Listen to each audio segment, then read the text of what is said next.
Mlima power. Power. Mlima power. Power. Mlima power. Power. Ground ni Rigiji. Ground ni Rigiji. Haya.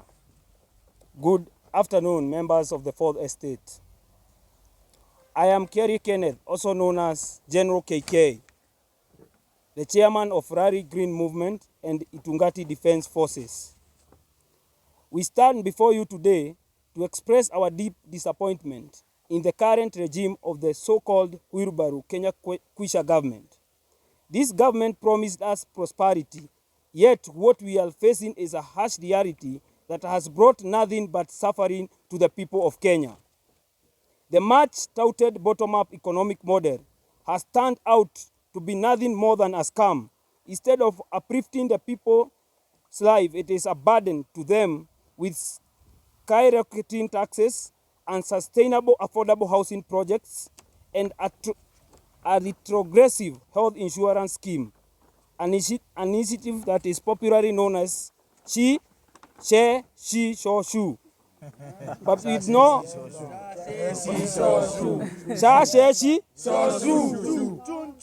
but with no real solutions. Additional, the new funding model, discriminatory and unlawful, further alienating the very citizens it was meant to benefit. We, the people of Lali, we are among the first to were among the first to raise our unwavering support to this government, but it has now completely turned its back on us. We have seen our elected representative betray us, especially our member of parliament, who has chosen to serve the interests of Udaku government rather than the people who voted for him into the office. His actions have been a direct betrayal of the trust we placed in him. Let it be known today that we, the people of Rari, declare him an enemy of the people. Yes. Yes. And we demand a public apology from him for his actions. Yes. Mlima power. Power. Mlima power. Power. Furthermore, the youth of Mount Kenya wish to send a clear and a strong warning to the village thugs, particularly those led by Maina Jenga and the illiterate Mike Macarena. We will not allow our country to be held hostage by criminal gangs. We stand united against those who seek to disrupt peace and justice. Lastly, we want to address the alarming issue of abductions, targeting those who dare to speak out against corruption and injustices of this current administration. Let it be clear, our Constitution protects our right of freedom to speech and expression, and we will not allow it to be trampled upon. We demand an immediate cessation of these illegal acts and the protection of every Kenyan's constitutional rights. Mlima power. Power. Mlima power. Power. So, mimi kama General KK nimeweza kuongea na kusema mbunge wa hapa kwetu Rari amekuwa akiuza watu wetu. Kweli. Si amekuwa akituuza? Kweli. Si mnakumbuka ni yeye alitumiwa kusoma maneno ya kufukuza kiongozi wetu wa mlima. Kweli. Deti huwa jeshi. So this is a warning to him. If you don't come and apologize to the Rari people, hakuna mahali tutakubali uongee, na ukikuja tutakufukuza. Lazima aende, si ndio? Kwa jamaa aende, si ndio? So I'm going to invite my fellow chairman from Meru to continue. Good afternoon, members of the Fourth State. My name is Kirimi Mudhaura. I'm a student leader and a youth leader from Meru County. I will be brief as cock on a hen. First of all, the rogue and arrogant regime of Kuingathiyhio government have subjected our country and led our country to be hijacked by criminal gang, drug dealers, and cold-blood murderers. Yes. The reincarnation of Mungiki gang in central Kenya province, it's a clear indication of desperate moments and desperate measures by the government to regain its lost trust to the people through coercion, intimidation, and blackmail. We cannot be led, neither be shown directions by undecided, illiterates, and dog of wars. I therefore ask the senior politicians in the region and leaders to be cautious when introducing to us criminal gangs that has committed atrocities among our people, and to take full responsibility to disband as well as dissolve Mungiki groups to ensure the safety of our mothers and girls not to be subjected to sexual harassment and carnal knowledge forcibly. I want to ask the national government to form the IEBC and to stop fearing or having butterflies of the rising youths of this country. I also want to ask and urge the youths not to panic. The government has already lost the trust by the people, and it is going home. The people shall, and the people have the power to dissolve this government. We also state categorically, without any fear of doubt and avoidance of doubt and contradiction, that the government has not addressed any issue raised by the youths during the mega Gen Z demonstration, but instead have turned an eye and start blame games of who and who forced or funded the Gen Z to be in the streets. The government itself, led by William Samoei Ruto, Arap Kipchirchir, funded us to the streets due to his incompetencies. We ask him also not to forget to make the country's debts known by the public so that we can all be aware of the looting schemes that this government is undertaking. Thank you very much.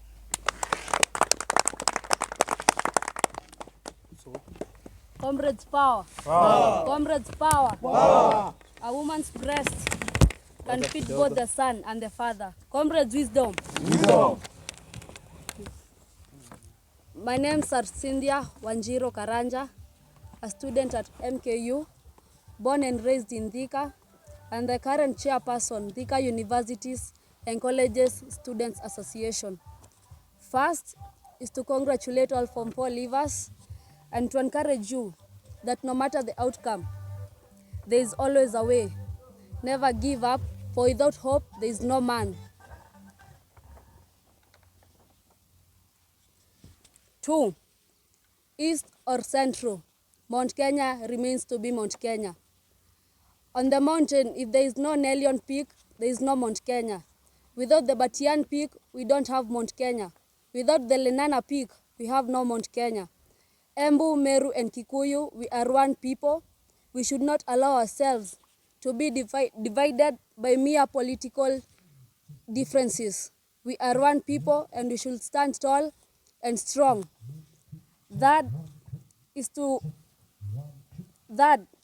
express our distraught as the youths of Kenya, as the Gen Zs of Kenya, with the mishappenings that have been happening in Kenya.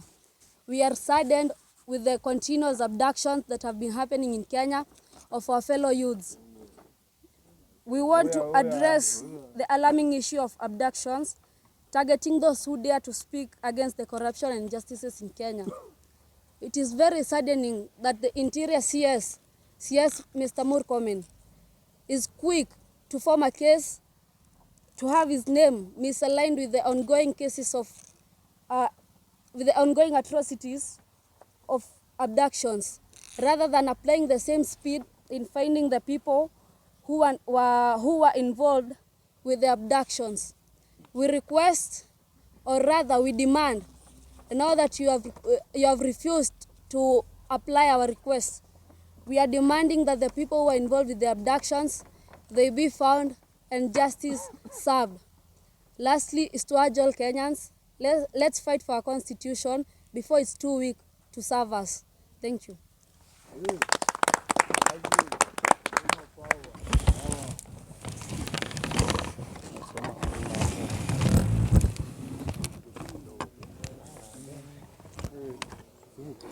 Yes, mmesikia kwamba vile ambavyo viongozi wamesema, tumekusanyika hapa viongozi wa kutoka Gema community.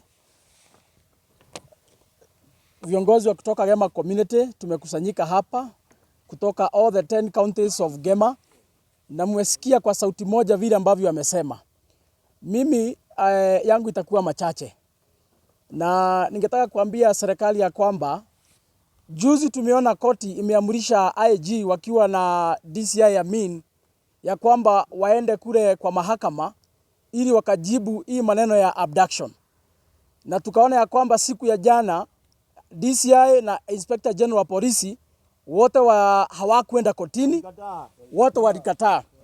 Mimi nataka niongee hapa leo kama chairman wa New Gema Young Leaders Movement.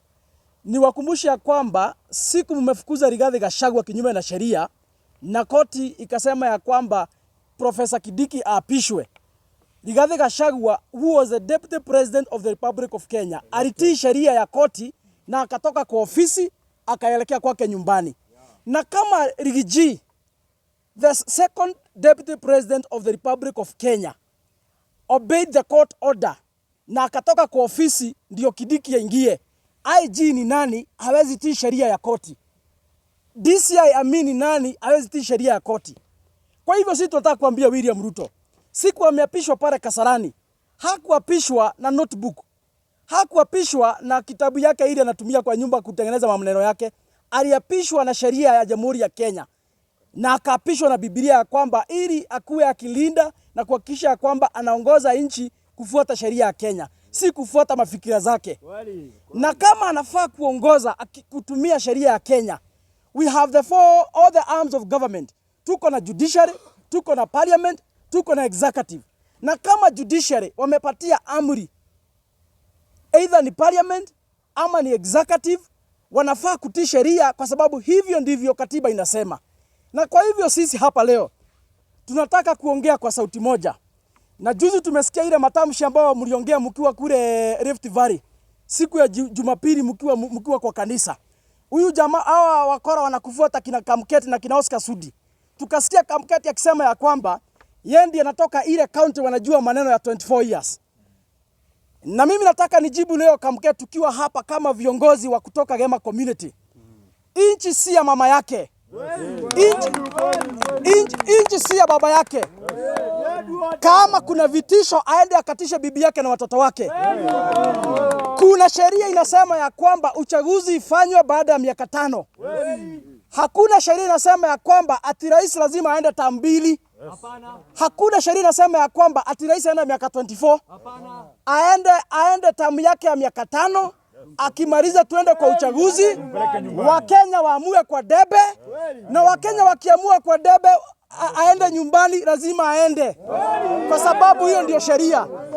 Kwa hivyo tunataka kuambia Kamketi, hizi vitisho mnajaribu kutupatia, kuna watu wengine walikuwa mbele yenu, walikuwa wanaitwa kina Murathe, wale walikuwa wanasema ya kwamba hawezi achia nchi mwizi, wale walikuwa wanajipiga kifua wakijiita deep state. Tulikuwa na wao wakatutishia sana zaidi, wakasema ati wananchi hawawezi amua kwa debe nani atakuwa rais. Lakini 2022 tukajitokeza kwa wingi tukapiga kura, na wale walikuwa wanatuzia uoga wakakunja mkia, wote tukawapeleka nyumbani, na leo hii wako kwa manyumba zao wanapigwa na mabibi zao wengine. Watu walikuwa wanatutisha. Kwa hivyo niambie Kamketi, vile tulikuwa tunatishwa na kina Murathe na tuliwapeleka nyumbani, wewe ni nani? Wewe ni mafia kuku. Wewe ni nani? Wewe ni mwizi wa ng'ombe. Wewe ni mtu bure katika nchi ya Kenya. Kama wale walikuwa wanajiita deep state tuliwapeleka nyumbani. Mtu kama wewe, mtu ambaye hajielewi, hakuenda shule, wewe ni nani? Nchi ya Kenya lazima tufuate sheria. 2027 tunaambia William Ruto, hakikisha ya kwamba umetupatia IEBC as soon as possible. Tuweze kujiandaa mapema. Vijana wetu tumewamobilize wachukue kura. 2027 safari ya Sugoi ni unstoppable. Kwa sababu Wakenya ndio wataamua. Na mimi niambia Wakenya wote kwa jumla, msitishwe na hawa wakora. Hawawezi wasiwauzie uoga. Ati sijui wataiba kura, ati sijui watafanya nini. Hakuna kura zitaibiwa. Wale wakora walikuwa kwa ile serikali nyingine walishi kututishia vile ambavyo watu wako na IEBC kwa mfuko. Kwa nini walishindwa kuiba kura? Tuko na sheria, tume IEBC ni tume huru na hakuna watu ambao watajaribu kuiba kura za Wakenya. Tutapiga kura kulingana na sheria na siku ya kwenda nyumbani ya William Ruto hakuna mtu ambaye hiyo safari anaweza simamisha, kwa sababu mahali tumefika hata Mungu mwenyewe amekubalisha. Hata Mungu ako upande wetu ya kwamba William Ruto lazima tumpeleke nyumbani. Ataenda kama vie? Ataenda kama vie? William Ruto must go. William Ruto must go. For us to stop the abduction, William Ruto must go. For the economy of Kenya to be revived, William Ruto must go. For us to stop corruption, William Ruto must go. Kabisa. Na tuko na viongozi wengine hapa, ningewapatia nafasi pia wakuje waseme jambo.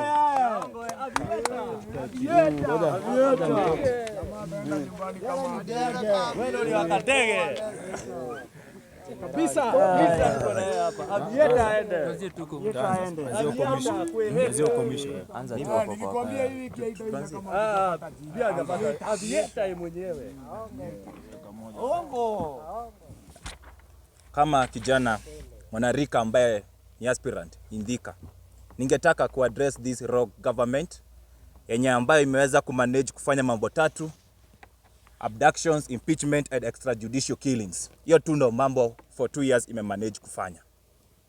Mi ningetaka kuaddress hii issue ya ujinga ya appointment ya corrupt leaders.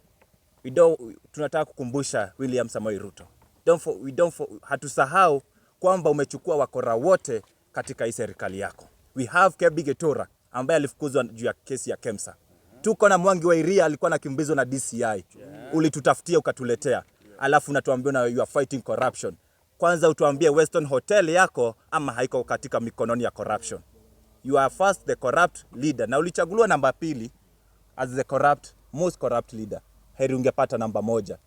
We know you well as William Samoei Ruto. Number 2, heshima tupewe katika mazishi. Tumeona viongozi MPs ambao kazi yao ni kukula na kuropoko katika mazishi. Now it's time we tell the young people of this country. Mahali kiongozi anaongea ujinga, furusha yeye aende akaongelelea. Maiti ipewe heshima, si kuja kutusiana katika mazishi. Asante. Hata kanisani vijana mkiona mwanasiasa anaongea ujinga, simameni na mnaanza wimbo, kanisa inafungwa. Waende hataona roho. We need respect. We need decorum in our churches. Mumekula sasa, mkazi ni kutukosea heshima. We don't have the 13th parliament at now. Hii parliament iko katika Kaongo parliament now. Mnajua Kaongo ni nani, sitarudia. Kama the promises that you gave to young people, how do you fulfill? The only thing you are doing, you are exporting the expensive graduates to become cheap laborers at other countries. Tengeneza nchi yako, hata sisi uajiri hawa vijana huku. Acha hii kazi ya sijui Alfred Mutua anatuchezesha barua za yellow na sijui yo commission mnatuitisha. Hii corrupt government tunawamulika sana. And to other leaders ambao mumeona vijana nikaa sisi tumekuwa wajinga sana, mtutumie. 2027 ningeomba vijana wote tufagia hii parliament first of all we weaken this Kaongo. Lazima tumuwike. Tukirudisha hawa wabunge tumejikosea. Hawa hakuna kitu wamefanya. Go to their constituencies. Barabara zinakaa ni kazi na limwa, zinamwagwa sumu ya kieni. Tumepitia ingine hapa ya Lari, imemwagwa sumu tu. Waliendea sumu kieni, la sasa ndio wamemwaga huku. Vijana tuchangamke, tuchukue kura. We must say Kasongo must go. Kasongo must go. Hatuwezi wapea fursa tena. Na lazima tuwe makini. 2027 tusirudie mistake ambayo tulifanya. Na wazazi wetu, msikubali kupewa pesa ya ili mrudisha watu. Tunajua wamepanga ili kuja kutuanza kuwapea unga. Akikupea unga muulize, Mimi ni umbo unitupie unga wakati uko unakula nyama kubwa. Hasha, tutikwenda kuhuthika ithuĩ tũtigũkuo wana nĩ thirikari ĩno. It is time we send them home. A new revolution is coming to our country. Gen Z power. Power. Gen Z power. Power. Are we ready to chase them home? No. Tusonge kusonga.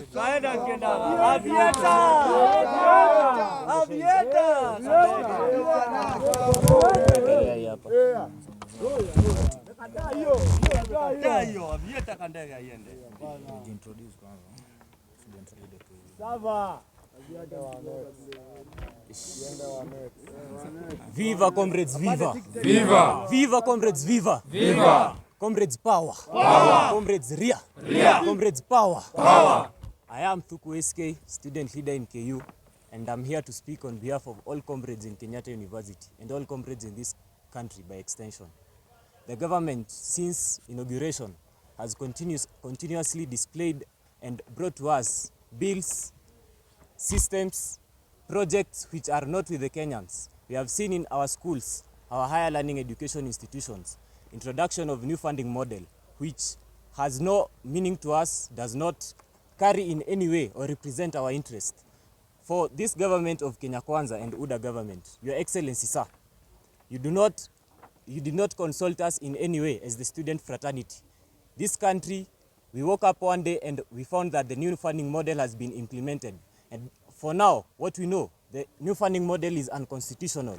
And we need you as parliamentarians who we sent in parliament, we need you to act with swift action, just as you impeached Rigiji, just as you rushed to pass these finance bills. We need you to move with the same pace, to eradicate this new funding model from us. It does not help us in any way. We have seen hostel fees hike. We have seen food in messes hike. We cannot eat. You don't want us to sleep. You don't want us to study, Mr. President. Where do you want us? You want us to go back home. After you have graduated, we have seen you time and time again advocate for us to go to other countries. Where is the pride in this country? That's why we see Adani here, because we do not have any pride in this country. Where is our patriotism? Where did it go? We are Kenyans, come on. I will not speak much today, but on behalf of all comrades, we are very, very, very dissatisfied with this government. You do not represent our interest. We do not feel you. We do not feel you in any way. On 16th, as the comrade fraternity of Kenya, all student and comrades in this country, we have declared a mass mandamano, mass demonstration and protest in this country. Wherever you are, where you're in Embu, Turkana, down there in Coast, all the way to Western, even here in Central, back to Nairobi there. We need everyone in the streets. Let us come out, all of us, and show this government that they do not represent us in any way and we do not feel them. Thank you.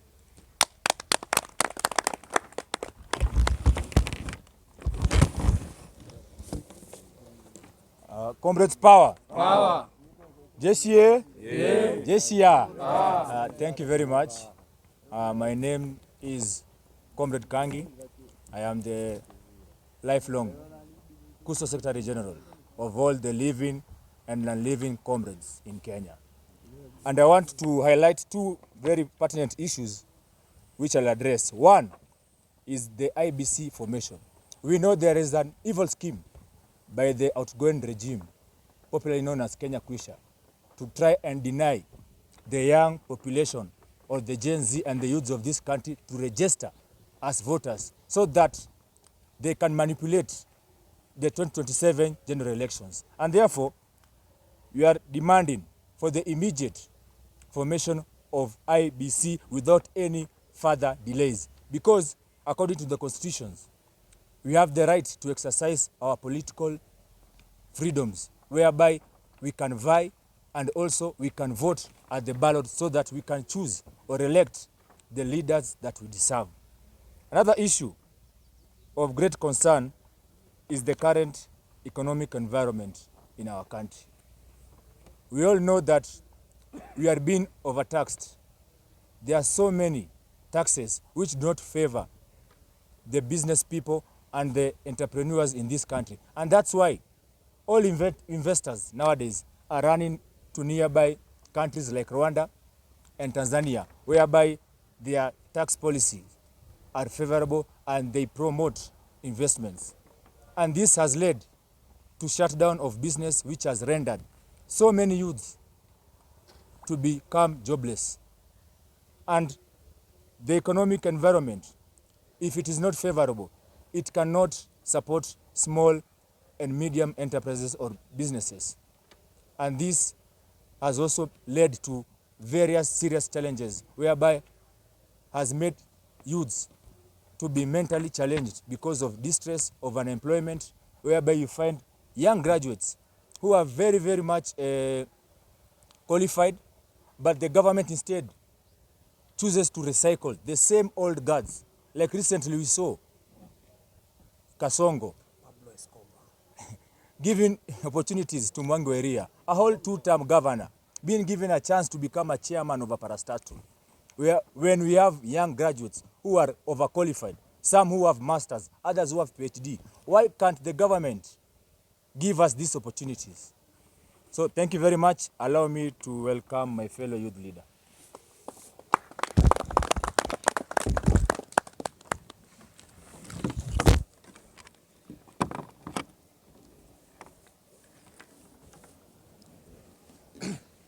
I am known by the appellation Nicholas Nyaga. I'm a student leader at Kenyatta University. A nomenclature bestowed upon me with an intricate value and significance. I'm here presenting issues that are really disturbing and really oppressing comrades. And one of the issues is the new funding model. There are many comrades, especially first years and second years, who've been placed in courses that even they'd never thought of doing, or even they never thought of in their lives because of the new funding model that has very high school fees.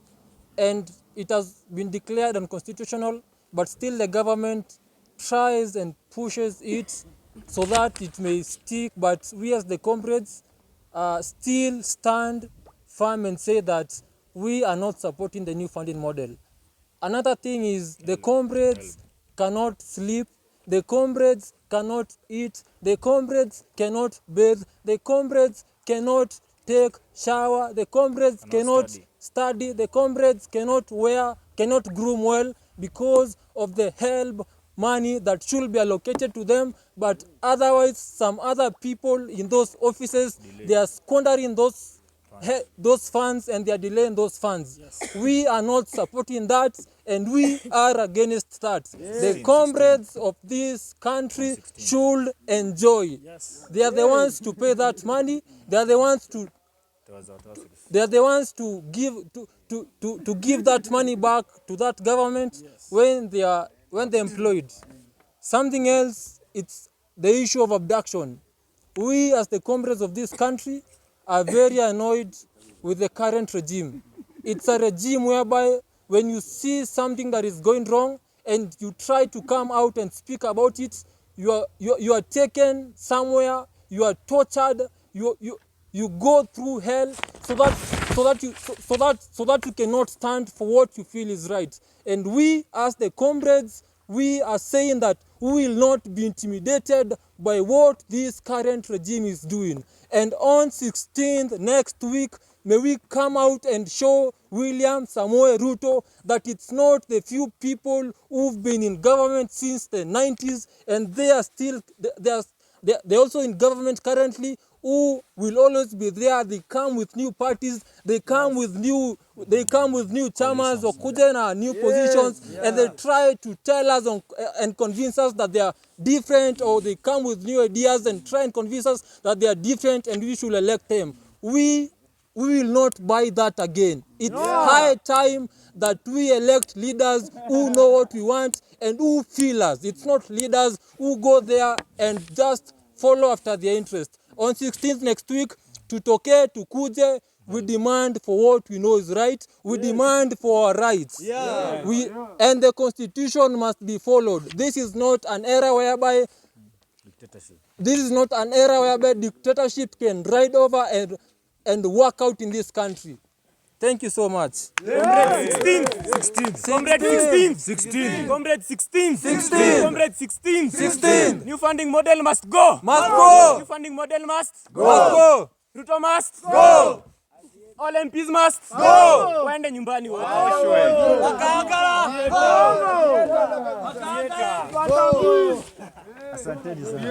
Asanteni sana. Choka nao. Kipi nimechoka tu. Choka nao. Sio kila siku